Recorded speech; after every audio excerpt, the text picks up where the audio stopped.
O Além da Notícia de hoje está falando sobre a encíclica do Papa João XXIII, que está completando 50 anos, Pacis in Terris. E nós recebemos agora em nosso estúdio também o Dr. Carlos Moura, que é secretário executivo adjunto da Comissão Brasileira Justiça e Paz. Dr. Carlos Moura, prazer também tê-lo aqui, se juntando agora à nossa senadora Ana Rita. Com muita alegria. Muita alegria. E o senhor nos trouxe aqui um presente que eu não resisto, tenho que mostrar para o nosso povo. Isso aqui é uma relíquia, não é? Olha só. Paz na Terra, João XXIII está aqui. O senhor se lembra quando é que o senhor adquiriu? Eu não me lembro porque eu era um menino. Não é? Aqui nós temos o fato histórico. Essa aqui foi a primeira?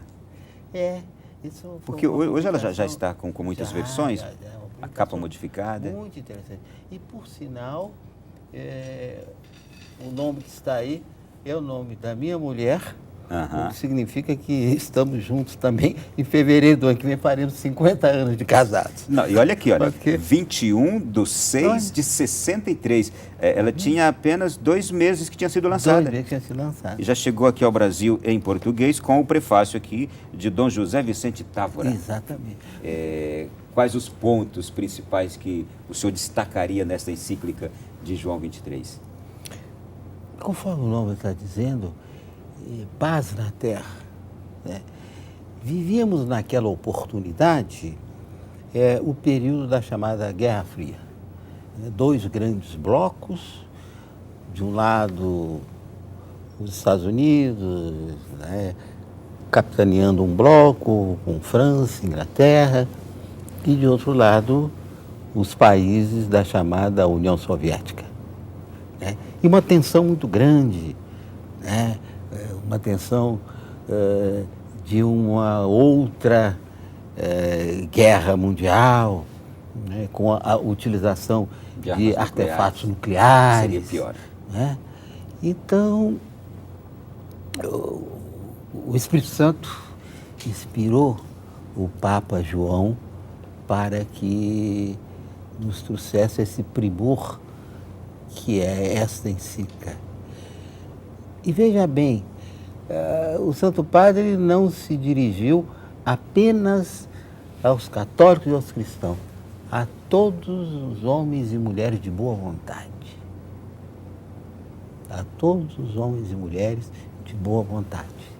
Além, evidentemente, daqueles vinculados à fé católica. E inicia na primeira parte uma reflexão relativa à precisão da paz entre os homens, né? Paz entre os homens e as mulheres a partir da paz interior. Depois há uma exortação para as relações de paz entre as comunidades. Né? E aí é com o seu vizinho, né? É no seu bairro, é no seu local de trabalho, é no seu local de entretenimento. Né? Esse relacionamento fraterno. Tudo que o senhor está dizendo aí está despertando agora um grande interesse de quem nos acompanha agora de querer conhecer o que está aqui dentro, hein? É evidente. É procurar nas nossas livrarias, eu digo nossas livrarias, quer dizer, as livrarias católicas, o que é muito importante, porque também estaremos prestigiando aqueles que se dedicam a editarem obras cristãs, católicas e etc. Mas eu estava dizendo, então, a relação entre as pessoas, a relação entre os seres humanos e os poderes. Que aqui eu citaria agora. É a segunda parte da encíclica, ela aborda as relações entre os indivíduos e os poderes públicos. Exatamente. Em cada comunidade política. Exatamente, né? Em cada comunidade política, quer dizer, o que é muito importante, né? As pessoas e indivíduos de cada comunidade política se relacionarem.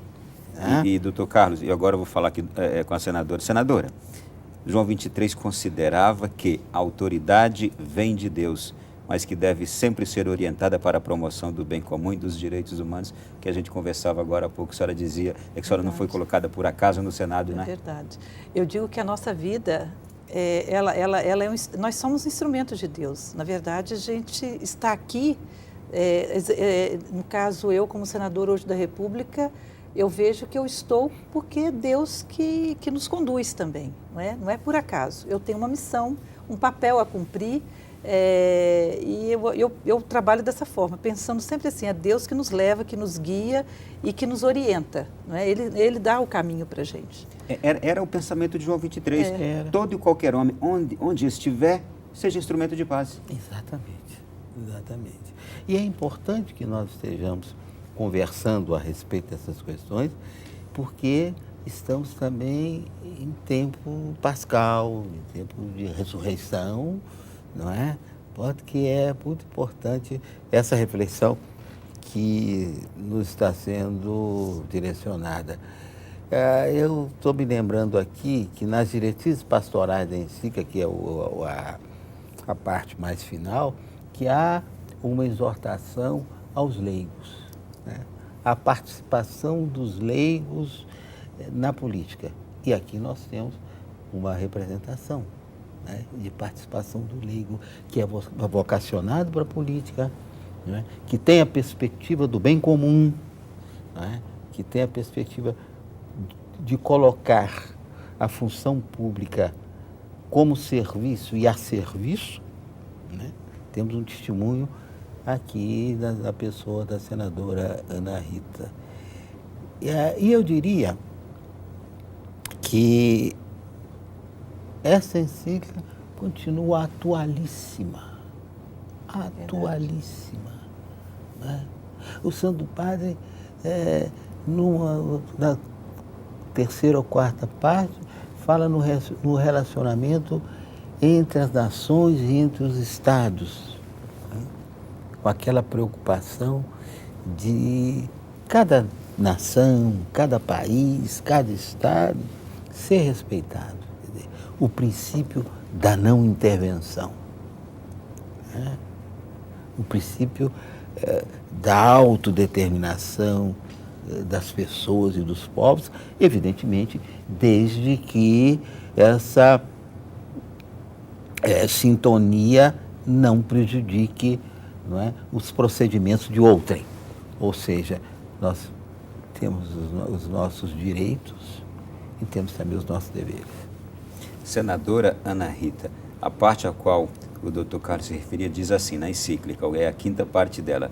João 23 recomenda a participação de todos os cidadãos na vida política, a competência científica, técnica e profissional dos responsáveis, a inspiração cristã das instituições encarregadas do bem temporal e a colaboração dos católicos no setor socioeconômico político. A senhora se sente hoje parte deste pensamento do Papa, não é? Eu penso que sim, que é uma missão que a gente tem e que acho que o Papa, ele realmente teve um pensamento, né, teve foi iluminado pelo Espírito Santo, na verdade. Acho que o nosso Papa João XXIII é pura iluminação do Espírito Santo e que deu as orientações e que essas orientações, elas foram, né, servindo de base para a vida das pessoas e que eu sou fruto um pouco desse processo, né? Porque quando chegam no Estado do Espírito Santo, e aí a gente conversava um pouco antes do Concílio Vaticano II, eu digo que a minha atuação hoje ela é muito, ela está alicerçada naquele período, né? Eu aprendi muito naquele período. Inclusive, Ronaldo, acho que tem uma coisa que é importante, que a encíclica também coloca, mas também o Concílio Vaticano II ele definiu isso com muita clareza, a opção preferencial pelos pobres, né? Então, nosso trabalho é voltado para isso, no sentido de que os pobres, eles possam ter vida digna, né? Deixar de ser pobres materialmente para se tornarem pessoas dignas, né? Com a vida, com qualidade de vida, com saúde, com educação, né? Com seus direitos básicos assegurados. Esse é o nosso objetivo. Eu só faço aqui uma menção agora, voltando ao primeiro pensamento que a senhora nos trouxe agora, faleceu recentemente o senador italiano Giulio Andreotti. Um grande fruto também desse desejo de João XXIII, que Paulo VI deu prosseguimento. Da democracia cristã. Eu não me lembro agora, talvez o senhor me ajude. Aquele que chegou a ser presidente ou foi primeiro-ministro italiano, que foi morto pelas Brigadas Vermelhas, grande amigo íntimo de Paulo VI, que aliás já foi fruto desse desejo de João XXIII, e Paulo VI incentivou a mesma coisa que Paulo VI. E aí a Itália instituiu ali, acho que é a democracia cristã na Itália. É verdade. E tivemos grandes políticos católicos nos últimos 30 anos na Itália, catolicíssimos, não é? Sim. Se me permite lembrar aqui no Brasil, um já falecido que era democrata cristão, o ex-governador, ex-senador, deputado federal e tudo, Franco Montoro, que era uma liderança da democracia cristã. Como ainda hoje temos o professor Cândido Mendes, que são figuras proeminentes. Lembrei-me, Aldo Moro. Aldo Moro. Ele foi o quê? Primeiro-ministro ou presidente italiano? Ele foi primeiro-ministro. E uma grande liderança, eu não diria só uma liderança na Itália, quer dizer, uma liderança em toda a Europa. Sequestrado e morto pelas Brigadas Vermelhas, aliás, vésperas da morte de Paulo VI. Exatamente. Foi uma grande dor no final do seu pontificado, inclusive. Exatamente. Senadora, agora a gente falava também, agora há pouco, das provações que passa um político cristão. Às vezes até pensando em desistir. Como enfrentar isso? Como viver isso? Eu acho que para enfrentar isso você tem que se alimentar da fé, da espiritualidade. A sua espiritualidade tem que ser alimentada permanentemente. Eu, pelo menos, vejo dessa forma. Para mim, estar hoje nas celebrações, o momento que eu tenho hoje, que me sobra, que é possível, são as celebrações dominicais. Então, aquele momento ali para mim é sagrado. É onde eu vou todos os domingos. E aí eu acho que a comunhão para mim faz uma diferença muito grande na minha vida. É claro que eu já tive outras experiências, né, de celebrações do movimento Fé e Política, que eu já fui muito atuante no movimento Fé e Política, de celebrações de Fé e Política na casa de pessoas, né, dos amigos, que também são espaços importantes de reflexão, de aprofundamento da fé, os círculos bíblicos, mas hoje, dentro do tempo que eu tenho, que me sobra, são as celebrações dominicais, que eu faço questão de todos os domingos, quando não estou viajando, né, participar das celebrações. Para mim isso é muito importante, é o que me alimenta. A palavra de Deus para mim é fundamental, porque no corre-corre do dia a dia você não consegue se concentrar, né? A gente reza muito rapidamente, né? Você não tem aquele tempo dedicado para você se concentrar, rezar, refletir a palavra de Deus. Você faz isso muito rápido, né? Sai de casa e pede a Deus força, coragem, né, para enfrentar o dia que você tem pela frente. Mas você precisa ter um momento de você se encontrar melhor com Deus, né? Então, para mim, esse momento é o momento da celebração, é onde eu consigo me relacionar mais com Ele de forma mais próxima, né? mais né, juntinho. E a necessidade, né, de todos nós, povo cristão, sustentar na oração também esses representantes que ali estão. Doutor Carlos, o quanto são importantes políticos católicos de fé e até também cristãos de outros segmentos também. Quanto são importantes hoje para a política, a contribuição que eles podem dar para a política? Pois é, inclusive isso está na encíclica, né? Isso é fundamental, né, que os políticos possam ter uma visão do bem comum, né, que estão ali para agirem em função da comunidade, né? E eu vejo que nesse sentido, pode ser que haja um certo exagero meu, que o político cristão tem um dever, uma responsabilidade maior, né? Sobretudo aquele que é batizado, não preciso tecer maiores comentários a respeito disso, a responsabilidade daquele político que é batizado, né? O testemunho, o exemplo que ele tem que dar. E esse testemunho e esse exemplo são tarefas de de reflexão sobre o Evangelho, né? Constitui, senadora, uma evangelização, né? A senadora, não é? A senadora que é uma forma de evangelizar. É uma forma de evangelizar. Você dar o seu testemunho, né? Jesus evangelizava através dos seus gestos também. Exato. Eu lembrava que mais cedo o diálogo dele com a samaritana, não é? Na relação dele com as mulheres, Exato. que naquela época eram altamente discriminadas, né? E ele rompe isso, né? Ele rompe isso. Ele rompe isso. Eu quero aqui agradecer a presença da senadora Ana Rita, do doutor Carlos Moura. Senadora, foi um prazer enorme conhecê-la.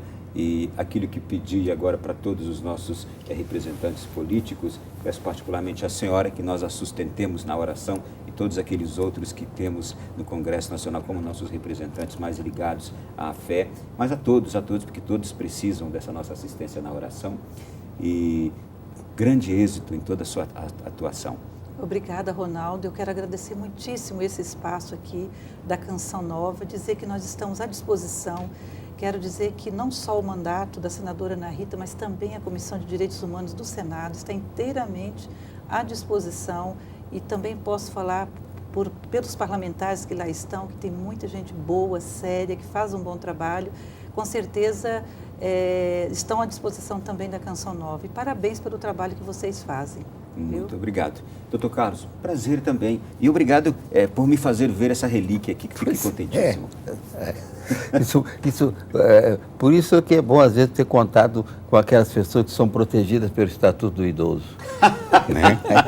Foi um prazer. Muito obrigado. Muito obrigado, Ronaldo, e aos telespectadores. Estamos aqui nessa caminhada. E dizendo que talvez nós nos encontremos em outro espaço, na Comissão de Direitos Humanos do Senado, porquanto a Comissão Brasileira de Paz estará em sintonia com a senadora, e por solicitação dela, fazendo realizar um seminário na Comissão de Direitos Humanos sobre a encíclica. Que maravilha. Isso em breve, então. Em breve. Isso, a gente vai divulgar aqui quando tiver data. Foi uma solicitação da senadora e que nós estamos atendendo. Obrigado a ambos e, se Deus quiser, gente, na próxima semana teremos um novo encontro. Você encontra um conteúdo exclusivo sobre o assunto que tivemos aqui na nossa página na internet, alemdanoticia.net. Fique com Deus, bom sono, bom descanso. Até a próxima quinta-feira em mais um Além da Notícia.